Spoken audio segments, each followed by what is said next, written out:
Hello.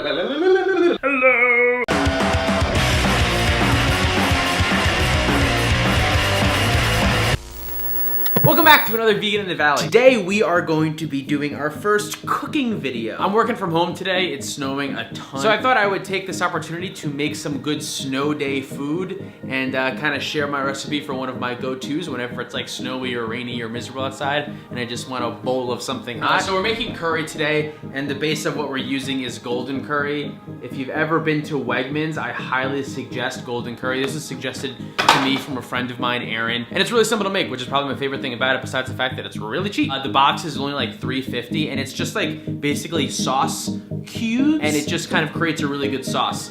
As far as the ingredients that you need, you really only need two things, potatoes and rice, and then water and that. I'm gonna be using onions and carrots too, just to kind of like add a little bit of extra stuff to it. All right, I'm gonna shut up because I'm really hungry and I really wanna start making it. So, let's go. So the first thing that you're gonna need is the potatoes. Carrots are helpful too, onions are good as well.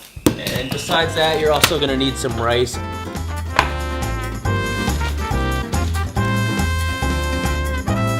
Oh, one more thing that I forgot that helps out a little bit is coconut oil. I just use the bottom end of a spoon and just kind of like dig around in there. And then while that's happening, cut the potatoes. Just a little disclaimer, I'm not a cook, I'm not a chef, I don't know what I'm doing. This is how I make a meal that I think is tasty, and if you like it too, fantastic. That being said, after the potatoes are in there starting to cook, you put a cover over top of them as best you can to just kind of let them fester in their own scent for a little while, and then you cut all the other stuff. So then right about now is when I will start to boil the rice. Making rice is just completely random. Sometimes it works out, sometimes it doesn't.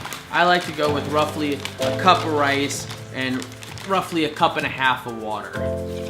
On high, right until it starts to boil, and then as soon as it starts to boil, give it a quick stir, put it on low, and put a lid over top of it for like 17.5 minutes. And now you just wait for the water to start boiling for a second. Now, once the water starts to boil, you can put your onions and your carrots. Stir that in, cover it again, cover the rice, turn it to low, set a timer for around 15 minutes, but it's really gonna be like 17.5. You just wanna check it after 15 minutes because just in case, you never know, it could be burnt to shit by then. Now would be a good time to go make sure that you have something to watch on Netflix and maybe pour yourself a drink so you're ready to go.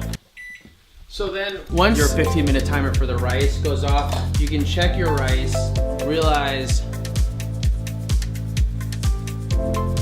that's not ready yet. Now it's probably time to start seasoning.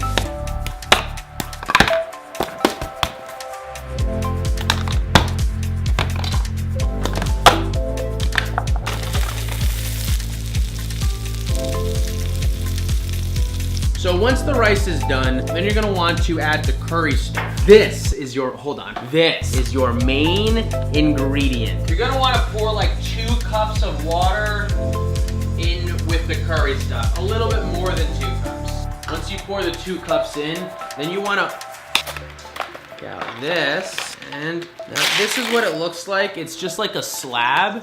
You just kind of like break it apart and then just put them in the curry. And now you kind of just stir for like a while. At first, it'll kind of be like a soupy consistency and you're gonna say, oh, maybe I should stop now. Do not, continue going. You wanna keep stirring and keep on letting it all dissolve into each other until it's basically like a paste. So eventually the paste will start to get like this.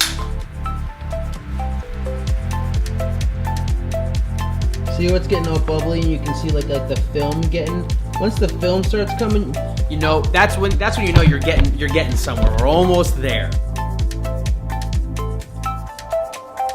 Once that you've found that you've gotten the curry to a nice sludgy consistency, it's time to eat it. You can serve it in a dish or a bowl, but that's basically it. Pretty simple, it takes less than an hour. Tastes phenomenal. The only thing you really need to go out of your way to get is the curry, which you can get at Wegmans or somewhere else maybe near you, I'm not really sure. The curry box says that it serves 5 people. That's bullshit. It serves maybe 2, 2.5, but it also just makes for phenomenal leftovers. Okay, look at this.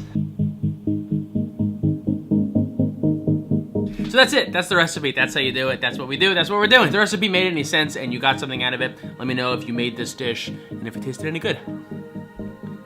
Thanks for watching, I'll see you next time.